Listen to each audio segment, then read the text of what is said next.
Hey guys, tonight we're sailing into one of the most vast and profound silences on Earth. The deep blue expanse of the Pacific Ocean, over 1,000 years ago. Picture this. You're not on a cruise ship.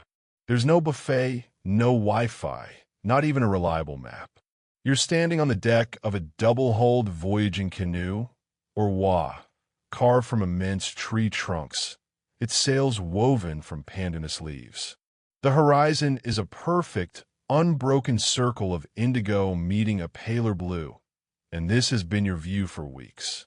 The only sounds are the wind humming in the rigging, the slap of waves against the hull, and the occasional cry of a seabird that's as lost as you are. You're sailing east into the rising sun, guided by the swells, the stars, the flight patterns of birds, and a knowledge of the ocean so deep it's in your bones. Your mission? Survival. Your cargo? The future. You are a Polynesian voyager, and stashed in the belly of your canoe, wrapped in damp moss and tender care, are the green shoots, tubers, and precious seeds of an entire civilization. You're a floating ark, and you have one shot to get it right. Frankly, you wouldn't last a day. I'd last maybe an hour before asking if we were there yet, and then succumbing to seasickness. So, before you get comfortable, take a moment to like the video and subscribe, but only if you genuinely enjoy what I do here. And if you're listening from somewhere far away, drop a comment below. Tell me where you are and what time it is there. Now, dim the lights, maybe turn on a fan for that soft background hum, and let's ease into tonight's journey together. Think about what you'd pack for a one-way trip to an unknown land. Your phone charger is useless. Your favorite snacks don't exist yet. You need to bring things that will become your home, your pharmacy, your hardware store, and your grocery forever. That was the monumental task facing the first settlers of the Polynesian Islands. Beginning around 3,000 years ago from the islands of Fiji, Tonga, and Samoa, these master navigators embarked on the most ambitious exploration in human history, discovering and settling islands scattered across 10 million square miles of ocean. Hawaii, New Zealand, Itoa, Rapa Nui, Easter Island, Tahiti, each a dot of green in a blue desert, each settled centuries before Europeans even dared sail out of sight of land. But here's the popular historical fact we all know: they were incredible navigators. What's less discussed, the strange little truth, is the profound intimacy of their cargo manifest. They didn't just bring tools and weapons. They brought a curated, living ecosystem. They brought their gardens. Every successful voyage required what botanists call a transported landscape. This wasn't just about food for the journey. It was about replicating a whole way of life. So, as you feel the rhythmic sway of our imaginary canoe, consider the precious, vulnerable greenery below deck. The settlers knew exactly which species were non-negotiable. The taro corm that could be planted in wetlands. The young breadfruit sapling, its roots carefully balled. The sugarcane stalks for quick energy and sweetness. The coconuts, already pre-packaged with their own sterile water and food. They even brought chickens, pigs, and dogs, but the stars of the show were always the plants. These weren't just crops, they were kin. They had names, legends, and spirits. To forget them was to die. To nurture them was to become part of the new land. Historians still debate exactly how many deliberate voyages there were versus accidental drifts. But each landing, intentional or not, began the same way, with the gentle, urgent work of planting. The first thing you'd do upon making landfall on a black sand beach, after giving thanks to the gods, wasn't to build a house. It was to dig, to get these living treasures into the soil before they withered, to start the clock on the first harvest that would determine if your children would thrive or perish. You'd be looking for the right spot, not too windy, good soil near fresh water. You'd be whispering to the shoots, encouraging them, your hands trembling not from fear, but from the sheer weight of responsibility. The fate of your people was literally taking root in this foreign ground. And as we'll see, some of these plants held secrets and stories as deep and complex as the ocean they crossed. But for now, just listen to the waves. The journey is long, and the most important cargo is sleeping, dreaming of soil and sun. The first and perhaps most sacred of these green voyagers is the breadfruit tree. Imagine it. You've just landed on the lush, volcanic slopes of a new island. The immediate scramble for food from the wild landscape, ferns, perhaps some birds, can only sustain you for so long. What you need is a staple, a reliable, starchy carbohydrate that will form the bedrock of every meal for generations. You need the breadfruit, or, as it's known in Hawaii, the ulu. You unwrap the young sapling you've nursed across 1,000 miles of salt spray. Its leaves perhaps a little battered but still vibrantly green. You plant it with ceremony, knowing it will be years before it bears its first fruit. This is an act of profound faith, a promise to the future. Now, fast forward. That sapling has become a majestic tree, towering up to 85 feet tall, with wide, glossy, deeply lobed leaves that create a cathedral-like canopy.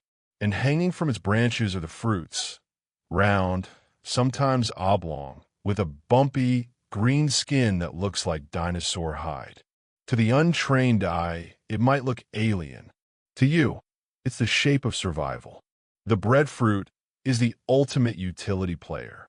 When mature and roasted in an earth oven, or emu, its flesh transforms into something remarkably similar to freshly baked bread, soft, slightly sweet, and comforting. This is the popular fact. It was a staple starch across Polynesia. But here's the strange, wonderful detail you might not know. The breadfruit tree was also a one-stop hardware store. It's what is lightweight, strong, and termite-resistant, perfect for building houses and, yes, those incredible voyaging canoes. The inner bark could be beaten into a rough but serviceable cloth. The sticky, milky latex sap was used as glue to caulk canoes and even as chewing gum. Every part of this tree had a purpose, making it arguably the most important plant in the Pacific. And its significance went far beyond the practical. Legend in Hawaii tells of Ku, the god of war and politics, who transformed himself into a breadfruit tree to feed his starving family during a time of famine. When his wife found him, she was devastated, but from his body sprang the first breadfruit trees, a permanent gift of life to his people. Because of this, the ulu is considered a physical manifestation of Ku, a symbol of sacrifice, regeneration, and abundance. It wasn't merely harvested, it was respected as an ancestor. Now, picture preparing it. You wouldn't just pluck one and take a bite. That's a surefire way to get a mouthful of unpleasant, sticky latex. The fruit has to be harvested at just the right stage, and then cooked for hours. The most common method was in the emu, a pit dug into the earth, lined with hot stones, layered with leaves, the fruits placed inside, covered again, and left to steam for most of a day. The result? A food that could be eaten immediately, pounded into a paste called olupoi, or sliced and dried in a hard, durable chips that could last for months, even years, on long voyages or through lean seasons. It was the original long shelf life food. Historians still debate the exact routes and timing of the breadfruit's spread across the Pacific. Was it brought to Hawaii on the very first voyages from the Marquesas, or did it come later from Tahiti? The linguistic and botanical clues are tangled in centuries of separation. But what's undeniable is that wherever it took root, it became central to life. So as you drift off, imagine the sound of a ripe breadfruit, a heavy, satisfying thud as it falls to the soft, damp earth under its mother tree. It's not just a fruit falling. It's a dinner bell ringing, a promise kept from an ancient voyage. The tree stands as a living monument to those first settlers, its roots gripping the island soil just as firmly as the people's stories gripped their new home. But a civilization cannot live on breadfruit alone. For a different kind of sustenance, denser, richer, and oddly versatile, they turn to another giant of the tropical forest, the jackfruit, or more accurately for much of Polynesia, its close relative, the breadnut, or simply the cultivated Artocarpus species. While not as universally dominant as the breadfruit, evidence suggests varieties of these massive fruits made some of the journeys. Think of the breadfruit as your daily bread. The jackfruit is the hearty, fibrous stew that fills the corners. It's the fruit that makes you stop and say, "What is that?" Imagine a green, spiky behemoth that can grow to the size of a large suitcase, weighing up to 80 pounds. Hanging from a tree, it looks less like a fruit and more like a prehistoric weapon. Inside, it's a world of its own. Hundreds of individual yellow bulbs, each surrounding a large, edible seed, all bound together by a stringy core. The smell is intensely sweet and musky, a fragrance that divides rooms and cultures. It's the durian's less controversial but still formidable cousin. The popular historical thread here is the story of dispersal. How did such a large-seeded fruit travel?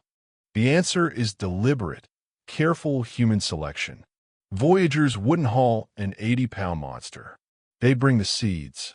Dozens, maybe hundreds of these large, glossy seeds preserved and packed for the journey. The seeds are the real prize. Roasted or boiled, they have a texture similar to chestnuts or potatoes, starchy, nutty, and incredibly filling.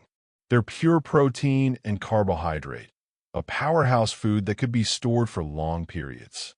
The fruit flesh itself, while sweet and edible when ripe, was likely more of a seasonal treat. But here's the odd, practical fact. The unripe fruit has a texture eerily similar to pulled pork or chicken when cooked. While there's no direct historical evidence that Polynesians used it as a meat substitute in the modern sense, they certainly understood its culinary range, boiling or roasting the young fruit in savory pits. Its sheer size and caloric yield made it a valuable asset for feeding a community or provisioning a long-distance canoe.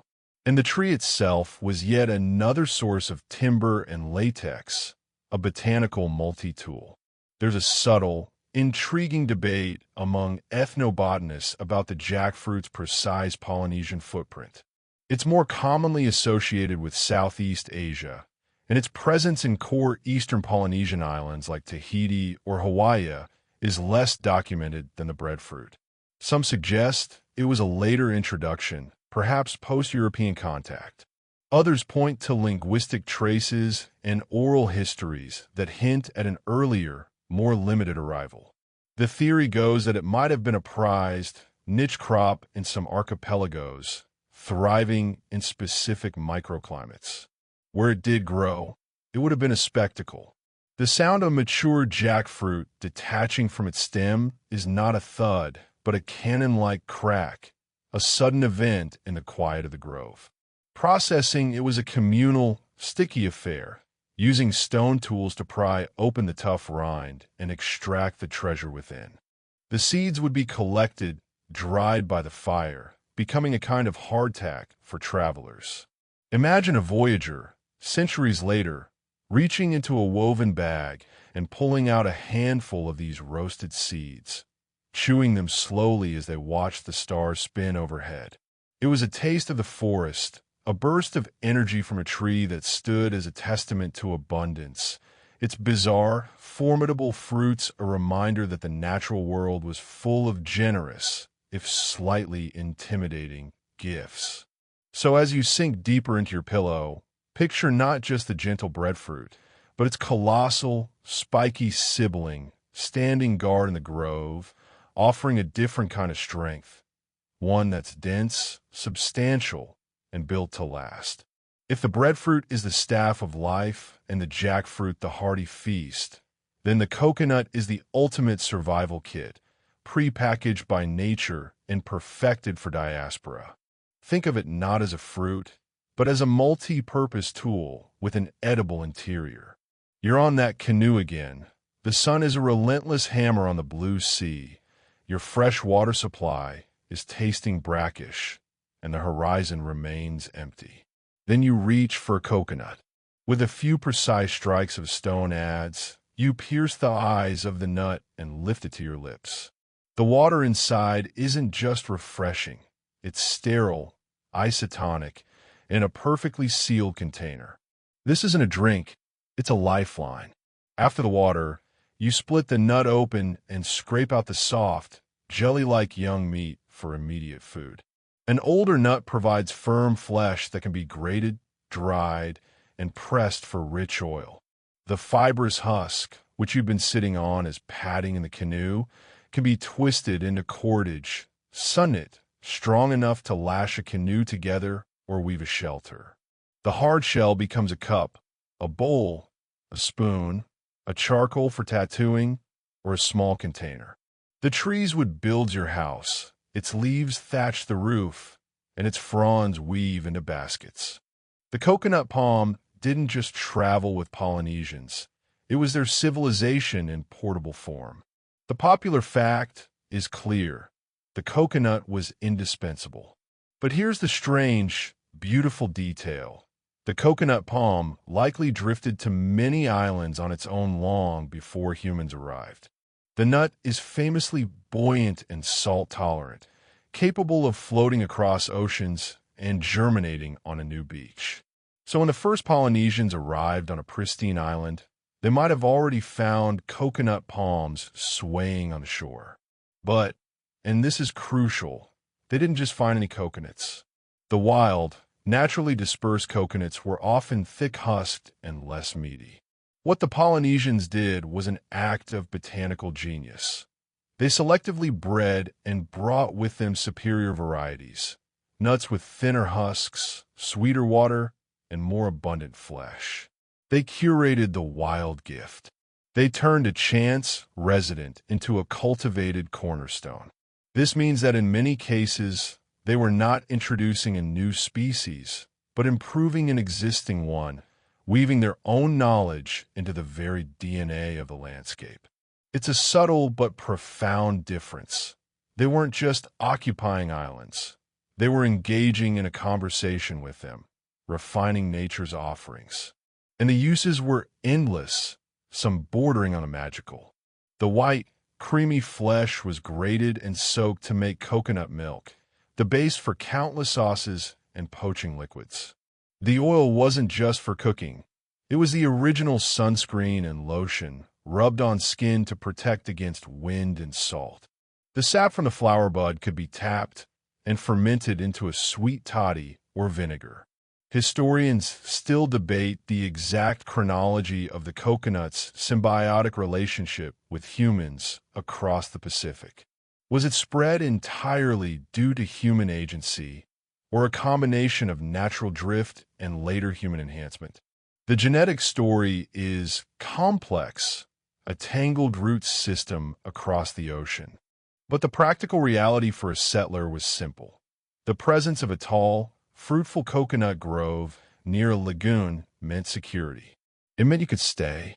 The sound of the trade winds rustling through the long fronds became the sound of home, a soft, papery whisper promising that you would have water, you would have food, you would have the materials to build and bind. So, as you lie there, imagine that sound. Not the crash of waves, but the gentle, persistent clatter of dry palm fronds, like nature's own wind chime, signaling a safe harbor. The coconut wasn't just a plant. It was a silent, generous partner, offering its body, from roots to frond tips, to the dream of a new beginning. Yet a diet of pure starch and fat, even from such miraculous sources, needs awakening. It needs zing, medicine, and color. This is where the rhizomes enter the story. The hidden, aromatic treasures buried in the canoe's soil beds. Picture a small, knobby, unassuming piece of ginger root, or its brilliant golden cousin, turmeric. They don't look like much, just lumps of earth. But they were packets of potent magic. After days of eating the same roasted breadfruit or pounded taro, a bit of grated ginger root mixed into your seafood or steeped in water would have been a revelation. A spicy, warming shock to the system that cleared the head and settled the stomach. It was the original travel sickness remedy, carried for its utility as much as its taste. But the true star of this category, the one that held a sacred, almost ritual status, was turmeric or lena in Hawaii. You know turmeric today as that bright yellow powder in curry, a trendy superfood. But for Polynesians, it was so much more. The popular fact is its use as a dye and a medicine. But the strange, intimate truth is that lena was a living embodiment of the gods. It was a primary component of kapu, sacred rituals. The rhizome was grated and mixed with water to make a vibrant, yellow liquid that was used to purify people, places, and objects. Before entering a sacred temple, heiau, you might be sprinkled with this mixture. A new canoe, a new house, a new tool, all would be consecrated with it. It was spiritual antiseptic. As a medicine, its anti-inflammatory properties were well understood. It was applied to wounds, taken for digestive issues, and used to treat skin ailments. It was effectively a first aid kit in a root. And yes, it also colored tapa cloth a beautiful, lasting yellow and flavored food. But to reduce it to a spice is to miss its profound cultural weight. It was a bridge between the physical and the divine. Now, imagine cultivating it. These rhizomes don't grow from seeds, but from pieces of the existing root. So on the canoe, you'd have a small, precious basket of soil containing these living gems, kept moist and shaded. Planting them in a new land was an act of transferring not just a crop, but a pharmacy and a chapel. The plant itself is lovely, with broad, tropical leaves and a delicate flower spike, but the power is all underground, hidden. Historians still debate the precise pathways of these rhizome crops. Ginger is found across Oceania, but the deep ceremonial use of turmeric seems particularly pronounced in eastern Polynesia. Was its sacred status developed independently in Hawaii, or brought in a fully formed concept from earlier homelands? The evidence is etched not in stone, but in the patterns of use preserved in chants and practices. As you drift, picture the bright yellow stain on the fingers of a kahuna, priest, as he prepares the sacred mixture. Smell the earthy, pungent, deeply comforting aroma that rises from the grated root, a smell that meant healing, cleansing, and connection. It was a small, powerful anchor to the unseen world, a piece of the sacred that could be planted, harvested, and held in your hand. In a world governed by potent forces, turmeric was a way to touch them, to paint with their color, and to invite their protection. It was the quiet, colorful pulse of the spiritual, growing right beneath the surface. Not every essential plant was meant for the stomach. Some were carried for light, for beauty, for ceremony, for illuminating the long, dark tropical nights, both physically and spiritually. Enter the kukui, or candlenut tree. You wouldn't eat this one. In fact, the raw nuts are mildly toxic, a fact every Polynesian child learned quickly. But to dismiss it as inedible is to miss its brilliance. The kukui was the ancient world's lamp oil, makeup kit, and national emblem, all wrapped in a smooth, hard shell. After sunset, when the only light was from the stars and a faint, dying fire, you'd string the oily kernels of the candlenut onto a coconut midrib or a bamboo sliver.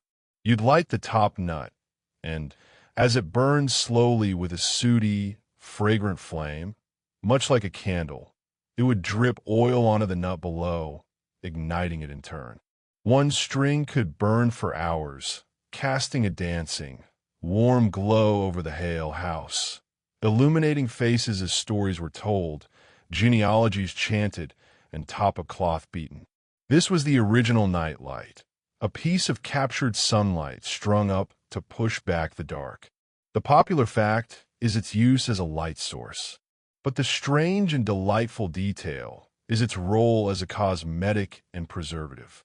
The same oil that fueled the lamps was also massaged into the skin, giving it a distinctive, healthy sheen and providing protection against the sun and salt wind. Surfers would rub it on their bodies before heading into the waves.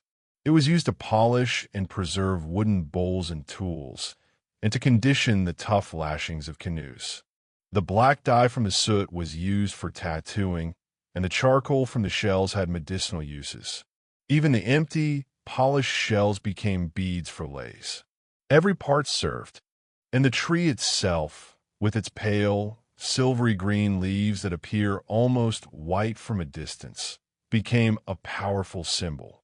In Hawaii, it is the state tree, representing enlightenment, protection, and peace. Its light was both literal and metaphorical. Now consider the journey.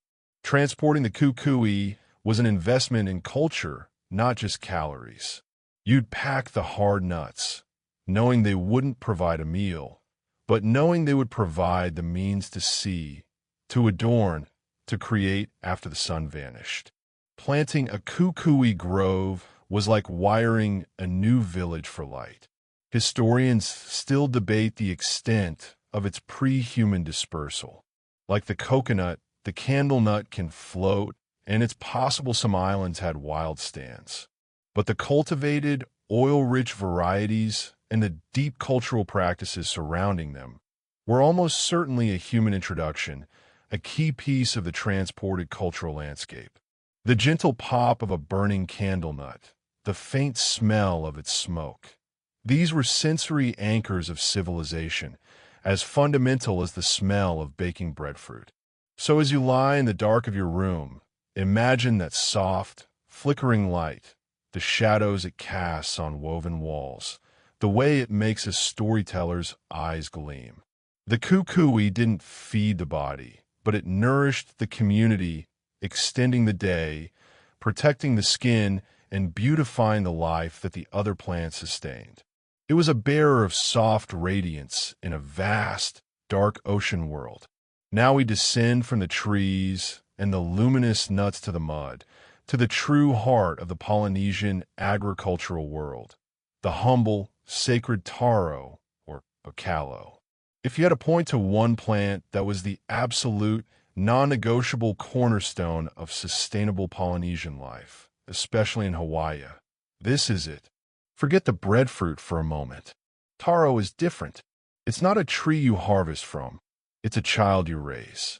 You're not standing looking up at its bounty. You're kneeling up to your ankles in cool, muddy water, tending to it. The part you eat is the corm, a stumpy, brown, hairy bulb that grows underground like a potato. But to compare it to a potato is a culinary and cultural insult. From this unprepossessing tuber comes poi, the famous, slightly sour, purple-gray paste that is the quintessential Hawaiian staple. But to get there, you need an entire engineered ecosystem.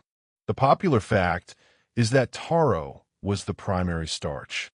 The strange, profound truth is that taro is considered family. Hawaiian creation chant, the Komalipo, speaks of the first taro plant, haloa, being born to the gods and then dying. From his body sprouted the first taro plant. The first human child was then named Haloa after his elder brother, the taro. This established an unbreakable kinship. Humans are the younger siblings, forever responsible for caring for their elder sibling, the kalo, who in turn sustains them. This isn't poetry.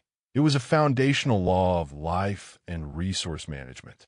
This relationship dictated the most impressive feat of Polynesian agriculture, the Wakalo, or taro pond field. These were not simple flooded patches. They were elaborate, stone terrace systems built on gentle slopes. Water was diverted from a stream through ingeniously crafted allway, ditches, to flow from one terrace pond to the next, each a perfect, shallow pool of mud and water. The taro was planted in the soft mud, and the constantly flowing, cool water prevented weeds, fertilized the plants, and yielded corms that were superior in size and texture to dryland taro. The system was a masterpiece of hydrology, requiring and fostering deep communal cooperation to build and maintain. Imagine the process of making poi. After months of careful tending, the corm is harvested. It's then steamed for hours in the imu until utterly soft. The skin is peeled away, and the corms are placed on a heavy, flat pounding board, pohaku kiei. With a smooth, water-worn stone pestle, you begin to pound, adding a little water, working it into a smooth, sticky paste. It's hard, rhythmic work. The fresh poi is sweet, but it's then left to ferment slightly for a day or two, developing its characteristic tangy flavor and thinner consistency. This fermentation also preserved it. Historians still debate the exact timeline of taro's domestication and the development of the complex wetland systems. Were they perfected in the Marquesas and brought to Hawaii, or were they an innovation born from the unique conditions of the Hawaiian valleys? The evidence points to a stunning, independent evolution of agricultural science in isolation. The sound of stone on stone, pounding taro in the early morning, was the sound of a civilization feeding itself in the most literal and spiritual sense. So, as you drift, picture not a tree, but a terraced, green-stepped valley, glistening with water, each flat pool mirroring the sky. Feel the cool mud between your toes, the weight of the smooth pestle in your hand. The kalo doesn't offer itself easily. It requires reciprocity, care, and respect. It was the root of life, both in the earth and in the family line, a quiet, mud-covered testament to the idea that to feed a people, you must first honor your elders. Leaving the engineered wetlands of the taro patches, we climb up the volcanic slopes into a different world. The air grows cooler, the soil thinner, often a stark black or red from ancient lava flows. Here, the transported landscape of the lowlands gives way to a resilient native, a plant that claimed these harsh heights long before any human arrival, the hilo, or Hawaiian blueberry. This isn't a crop they carried. It's a gift they discovered, a wild treasure that wove itself into their new lives. Picture a low, shrubby plant, clinging to life in the cinders, its small, oval leaves tough and leathery. And nestled among them, clusters of vibrant berries that gleam like jewels, bright red, orange, or a deep, dusky purple. They're tart, sweet, and bursting with a flavor that tastes like the high mountain air itself. For the Polynesians arriving in Hawaii, the hilo was a welcome, unexpected bounty of fresh, wild fruit to supplement their cultivated staples. The popular fact is that these berries were, and still are, harvested and eaten fresh or made into jams. But the strange and captivating truth is that the hilo is inseparably linked to Pele, the formidable goddess of volcanoes and fire. The berries are considered sacred to her. Tradition held that before you picked an hilo berry to eat, you must first offer a few to Pele by throwing them into the steam vents or crater of Kilauea or one of her other volcanic homes. To eat them without this offering was to risk her terrible wrath. This practice transformed a simple act of foraging into a profound ritual of respect and reciprocity with the most powerful and temperamental force in the islands. It was a reminder that even the wild, untamed fruits belong to a system of sacred relationships. The berries weren't just food. They were a means of communication with the divine, a sweet, fragile peace offering to the goddess whose domain was raw creation and destruction. Now, imagine a journey up the mountain. You're not going to the Loire today. You're on a pilgrimage. The climb is arduous, the air thin. You reach the stark, otherworldly landscape near the summit, where steam rises from the ground. In your hand is a small woven bowl filled with the finest hilo berries you've carefully gathered. You stand at the edge of a vast crater, the smell of sulfur in the air, and with a quiet chant, you scatter a handful of the bright berries into the steam. They vanish, an offering accepted. Only then do you sit and eat a few yourself, the tart juice of vivid contrast to the primal, mineral smell around you. Historians and ethnobotanists still debate the origins of this specific Pele tradition. Was it a practice that developed uniquely in Hawaii after encountering the active volcanoes, or did it echo older Polynesian traditions of offering first fruits to gods of place?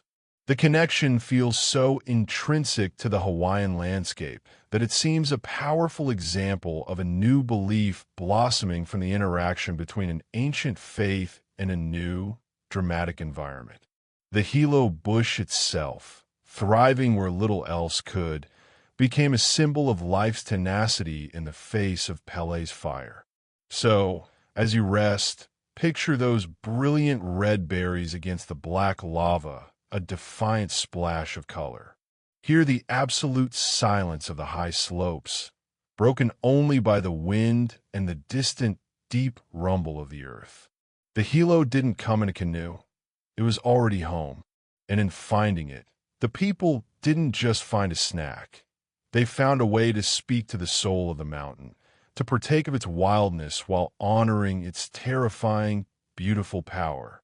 It was a lesson in humility and connection, learned one small, tart berry at a time. Back in the settled valleys, another transformation was underway, one that involved pits, patience, and the alchemy of fermentation. We've talked about plants eaten fresh, roasted, or pounded, but some were preserved through a slower, more communal magic. Enter the ti plant, Cordyline fruticosa, and its role in creating a unique fermented staple. The ti plant is beautiful, with long, wide, flexible leaves that range from deep green to shocking crimson. You've likely seen it in tropical landscaping. Its leaves were the original biodegradable packaging, used to wrap food for cooking in the emu, to thatch roofs, and even as makeshift skirts. But the real intrigue lies in its massive, sugar-rich root, which could weigh over 50 pounds. This root was not eaten like a potato. It was transformed into something else entirely, a sweet, chewy, and sometimes slightly fermented food called, simply, key root after processing. The process was an event. A large pit, or emu, was dug, but this one was lined not just with hot stones, but often with layers of aromatic leaves.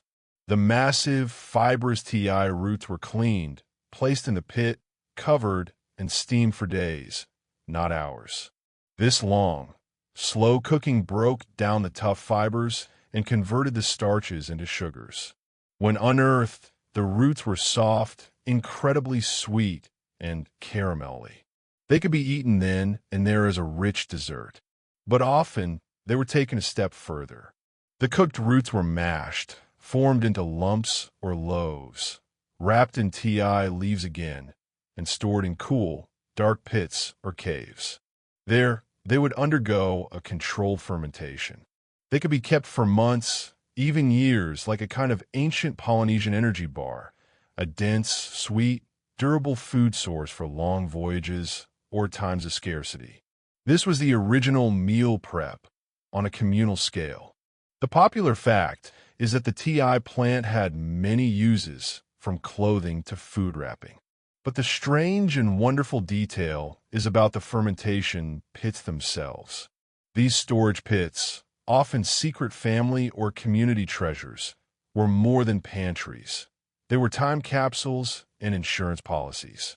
The fermentation process, likely carried out by wild yeasts and bacteria, would have produced a distinctive, tangy sweet flavor profile, and the alcohol content, while likely low, might have provided a mild preservative effect and a gentle buzz. Historians still debate the nutritional significance of fermented TI root versus other staples like taro. Was it a vital reserve food or more of a specialty treat and travel ration? Its durability suggests it was crucial for mobility and security. The knowledge of how to prepare and store it, the right pit conditions, the correct length of steaming, was specialized knowledge, a technology of preservation as important as the canoe itself. Imagine the unveiling of an old pit, the unwrapping of a leaf bundle to find the stored key inside, still good, a taste of sweetness from a harvest seasons past. It was food that defied time, a tangible link to previous abundance secured in the earth. So, think of the deep, slow heat of the cooking pit, a warmth lasting for days. Smell the caramelized sugar and earth. The TI plant gave its leaf for daily use and its root for the future, a sweet, preserved promise tucked away in the dark, waiting to sustain the next journey or the next generation. Some plants arrived, were lost, and then found their way home again in a story of botanical return that spans centuries. This is the tale of kava, known in Hawaii as awa. Picture a plant that doesn't dazzle with fruit or provide a starchy staple. It's a shrub with heart-shaped leaves and a knotted, gnarled root. Its power is hidden, psychological, and social. The root is pounded or chewed, mixed with water, and strained to produce a earthy, slightly numbing, relaxant drink. Kava ceremonies were, and still are, central to social and political life in much of Polynesia, a way to welcome guests, settle disputes, forge alliances, and commune with the ancestors. It was the original social lubricant and sacred sacrament, a drink that eased tensions and opened minds. Now, here's the twist in its journey. Strong evidence suggests that the original Polynesian settlers of Hawaii did bring awa with them. They knew its value. But then, for reasons lost to time, the practice of cultivating and using it largely died out in the Hawaiian Islands. The plant may have persisted in small, wild patches, but the deep cultural knowledge surrounding its ceremonial use faded, overshadowed by other traditions. Centuries later, after European contact, other Polynesians, particularly from islands like Tahiti, Samoa, and Fiji where kava culture remained strong, reintroduced the plant and its rituals to Hawaii. It was a homecoming. The popular fact is that kava is a traditional Polynesian drink. But the strange, poignant detail is this story of loss and return. It's a plant that got a second chance, a cultural echo that traveled the Pacific twice. In a way, its journey mirrors the human experience. Sometimes you have to leave home to remember what you left behind, and sometimes a piece of your heritage has to come back to you from across the sea. The reintroduced awa found a new resonance in a changing Hawaii, becoming part of a cultural renaissance, a reconnection with a broader Polynesian identity. Imagine the scene of its use elsewhere in the Pacific. As dusk falls, the chief or ceremony leader sits cross-legged on woven mats. The prepared kava, a cloudy, gray-brown liquid in a large ceremonial bowl, tanoa, is served in a coconut cup. You drink it in one respectful gulp. The effect is subtle but profound. A gentle calmness washes over you. Your muscles relax. Your mind becomes clear and peaceful. Conversation flows more easily. Stories are told. Decisions are made with a collective serenity. It's not intoxication in a chaotic sense. It's a focused, communal tranquility. Historians and anthropologists still debate the reasons for its initial decline in Hawaii. Was it a deliberate cultural shift, perhaps due to the rise of other, more demanding crops like taro? Was it simply a case of a specialized practice not taking firm root in the initial, struggling settlements and being forgotten over generations? The answers are buried in the silent centuries. But the return of Awis speaks to the resilience of cultural memory across the ocean highway. So, as you lie there, picture the sound of the pestle pounding the dry kava root, a dull, rhythmic thump. Taste the earthy, slightly bitter flavor that isn't for pleasure, but for purpose. The kava root didn't feed the body. It nurtured the social fabric, mended disputes, and honored tradition. Its second voyage to Hawaii is a reminder that even lost connections can be recovered, and that the most important cargo a culture carries is sometimes not the plan itself, but the knowledge of what to do with it, knowledge that can drift away and then, mercifully, find its way back on the tide. Our story has been rooted in the soil, but the Polynesian world was equally sustained by the sea. Their transported landscape had a wet, salty counterpart, the abundant, diverse realm of limu, the general term for edible seaweed and algae.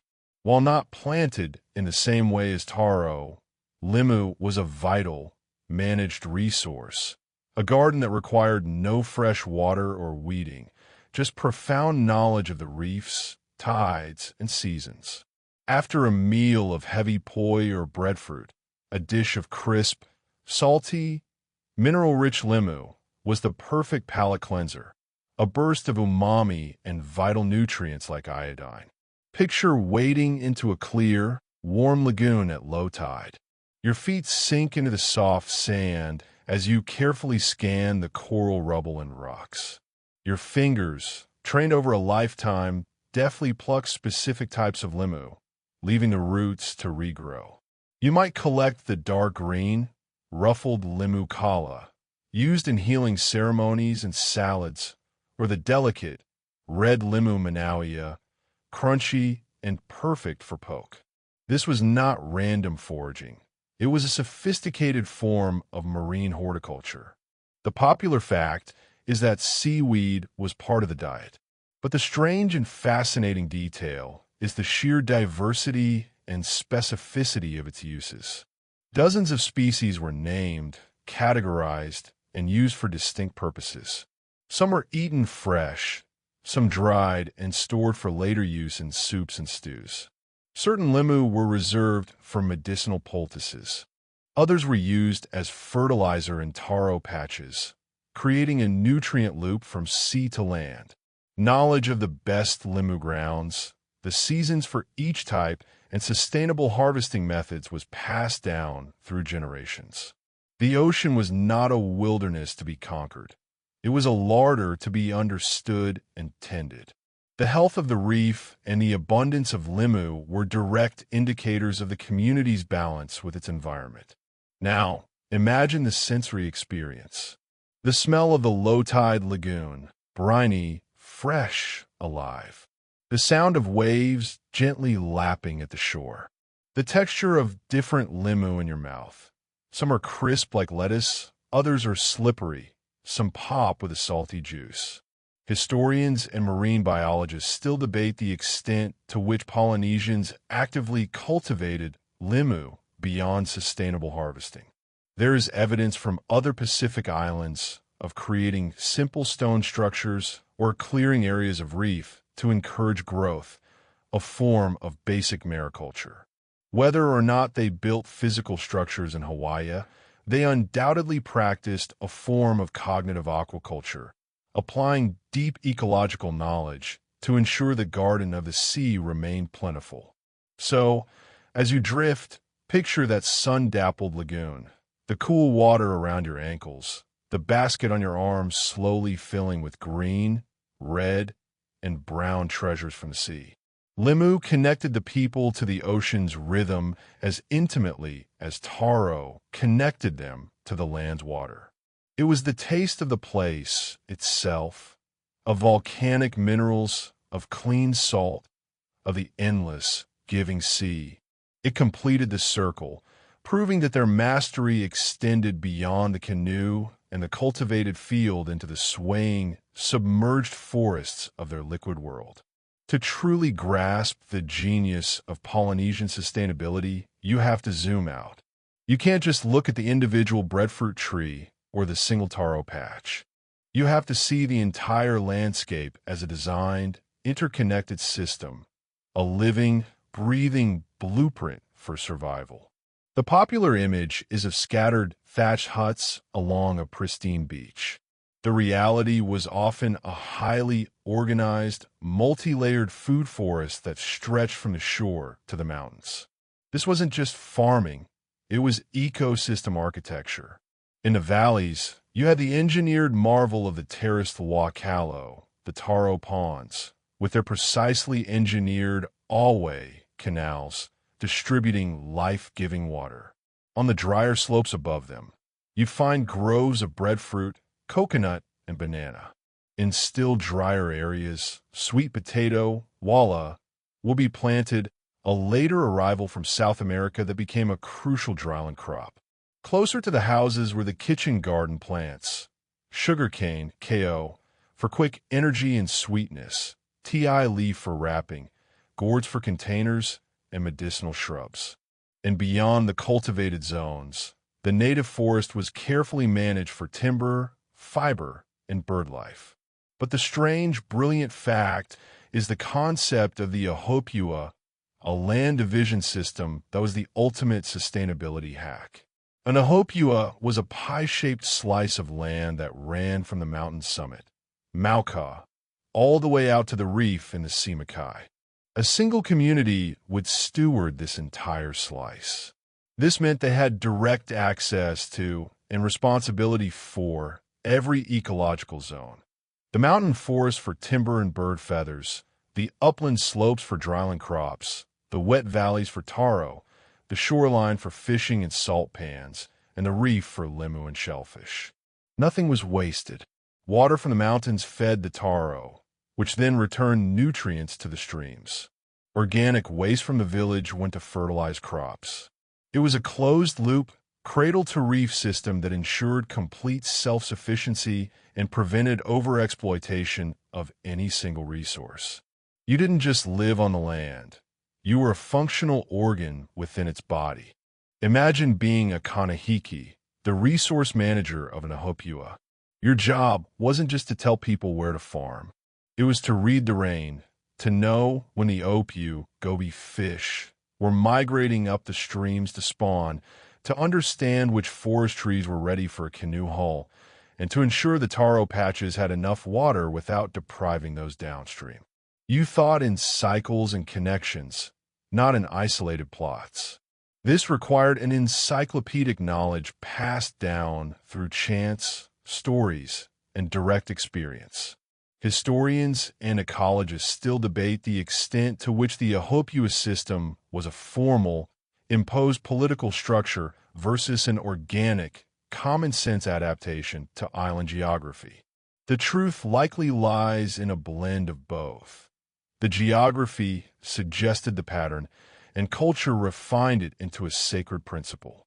The system was so effective that it supported a relatively large, complex society without industrial agriculture, without beasts of burden, with nothing but human muscle, stone and wood tools, and profound, intimate wisdom. So, picture that wedge of land from your mind's eye.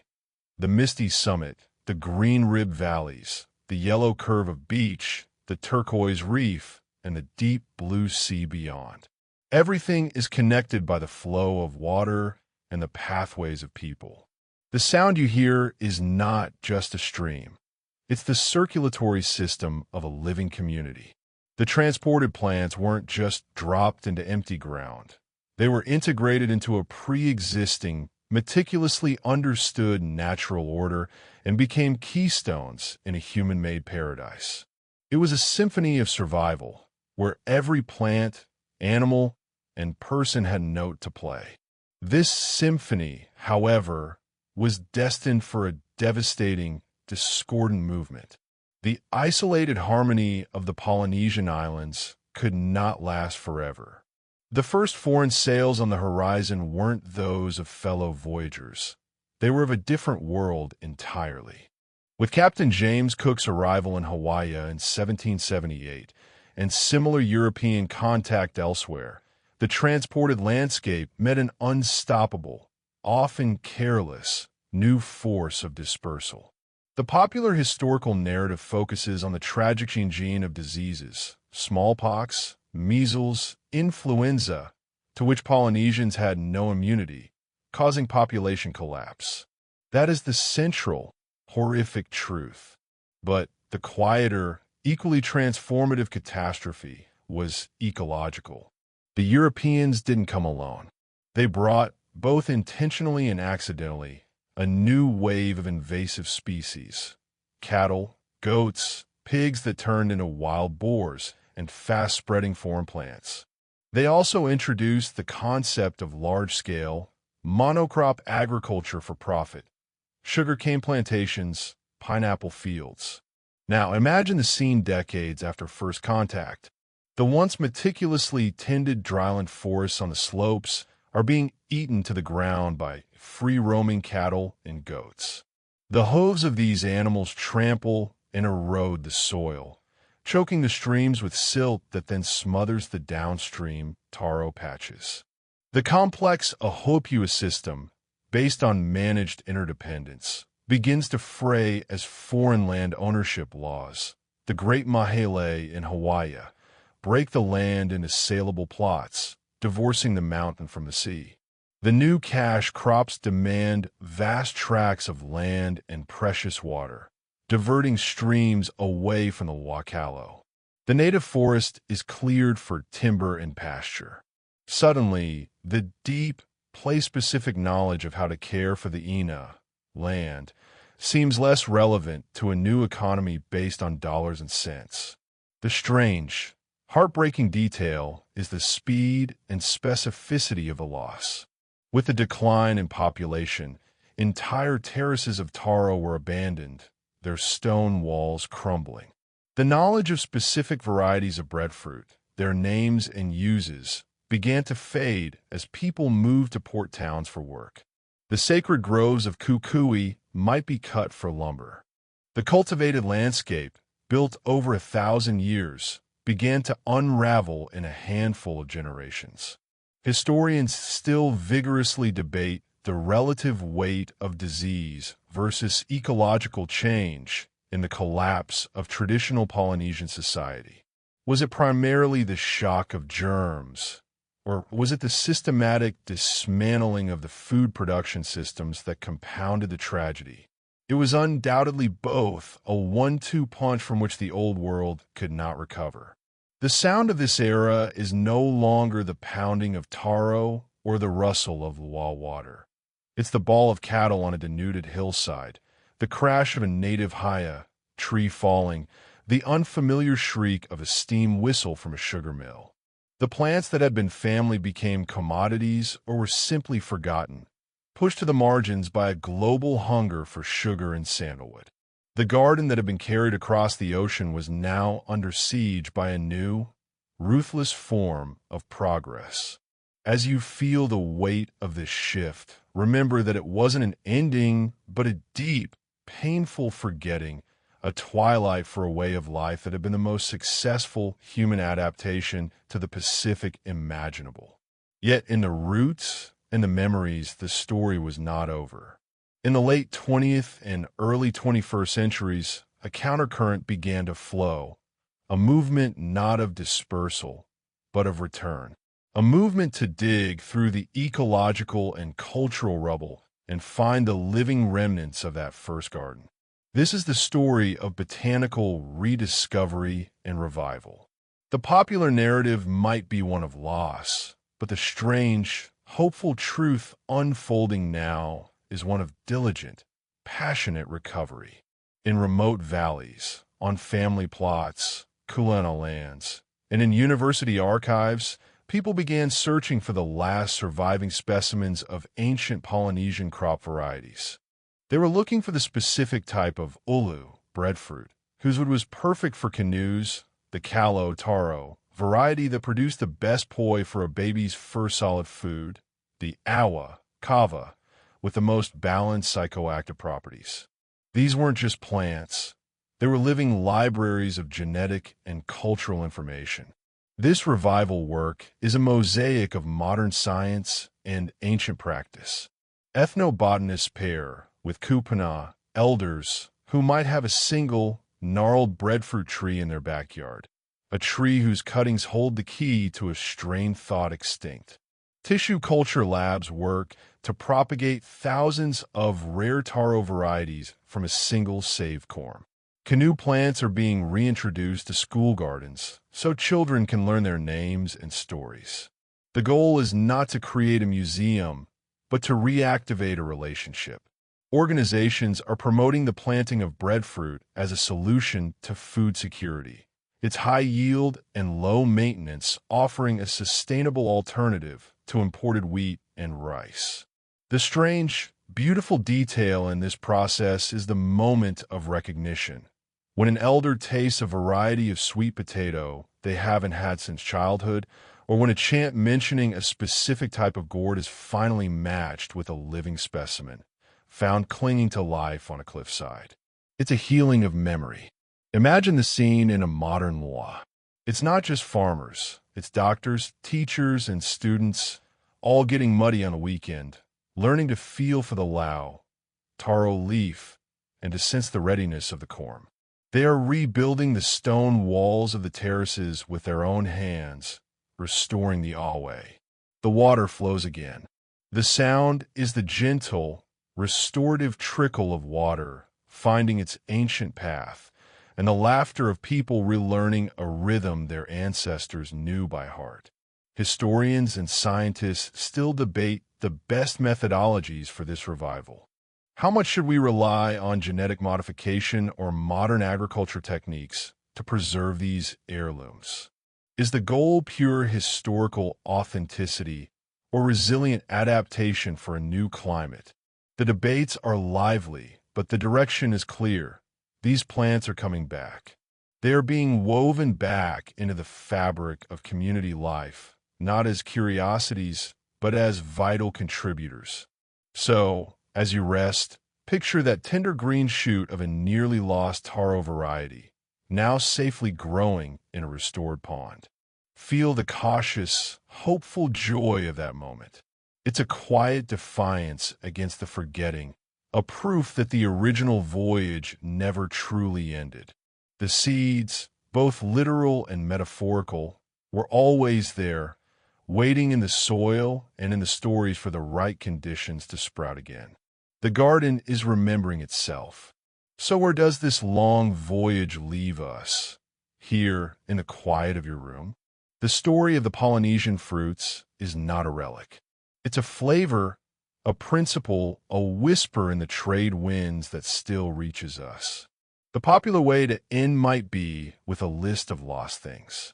But the true, gentle epilogue is found in a present-day bowl of poi in a Honolulu home, in a craft beer brewed with toasted ulu, breadfruit, in the kava bar where community is forged over a shared cup, in the high-end restaurant where a chef uses limu kohu seaweed to finish a dish, honoring its salt. The transported landscape didn't vanish. It evolved, hybridized, and persisted in pockets, and now it is re-emerging, reminding people of a different way to belong to a place. The strange, comforting truth is that these plants teach a lesson deeper than history or botany. They teach about reciprocity. The Polynesians didn't just take from the islands. They entered into a relationship. They gave care to the taro, and it fed their children. They offered berries to Pele, and she, mostly, spared their homes. They used every part of the coconut, wasting nothing. In our modern world of extraction and disposal, this ancient contract of mutual care feels not just nostalgic, but urgently instructive. It's a model of sustainability written not in policy papers, but in the growth rings of breadfruit trees and the water channels of taro terraces.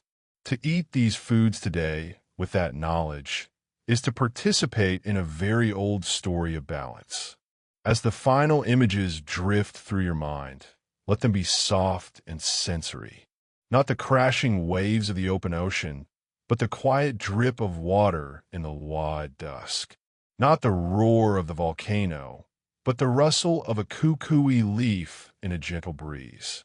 The taste is not of a single bold flavor, but of the subtle, earthy sweetness of taro, the creamy richness of coconut, the tang of fermented ti root, a layered, complex palate born of incredible journeys. Historians, of course, will always debate the nuances. They'll parse pollen samples and linguistic shifts and carbon dates. But some truths are felt, not just studied. The truth that a people can carry their world in a canoe. The truth that a plant can be family. The truth that even after a long, deep forgetting, the roots remember. So let your breathing slow to the rhythm of those quiet valley streams. Let the weight of the story settle over you like a soft cap of cloth. The voyagers have reached their distant shore. The plants have taken root. The garden is growing still. And in that growth, there is a deep, abiding sense of peace, a reminder that we, too, are part of landscapes, both transported and discovered. We are all caretakers of something precious. Now, just listen to the hum of your fan, like the distant ocean, and let the images fade to the color of deep earth and the soft, sweet dark. End of script. Sweet dreams.